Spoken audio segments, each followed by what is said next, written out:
is everything you need to know about children's picture books, and we are still talking about rhyming books. It is inherently satisfying to complete a rhyme, so the words you choose to complete your stanzas already have a leg up on being the most memorable parts of your book, and you don't want to squander them. Your punchlines, your jokes, your reveals, your themes, your unexpected moments, all of these are going to be more powerful if you use them to complete rhymes. I could say, that's Cat in the Hat. He should not be here. When your mother is out, this one thing is clear. And that works, I guess, but it doesn't hold remotely the memorability of he should not be here, he should not be about, he should not be here when your mother is out. The emphasis of the cat being about while their mother is out really helps drive home the chief conflict of the story.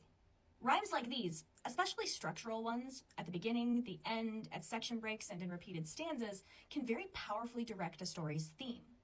All the Who's down in Whoville liked Christmas a lot, but the Grinch who lived just north of Whoville did not. The theme, trajectory, and main conflict of this story is all wrapped up on that phrase. The Grinch does not like Christmas. And once that concept has been established, then we can move right into building on that theme. The Grinch hated Christmas the whole Christmas season. Now please don't ask why, no one quite knows the reason. Oh look, another button rhyme that we can use to swing into the next stanza. It could be his head wasn't screwed on just right. It could be perhaps that his shoes were too tight. But I think the most likely reason of all may have been that his heart was 2 sizes too small. Another rhyme putting an emphasis on the problem. Now let's pretend that the story wasn't about a Grinch who hates Christmas, but instead about a Who whose problem is that he's a Grinch. Then we could have an opening stanza something like this. For Shirley McBride, sharing toys was a cinch, but not so for Seamus, for he was a Grinch.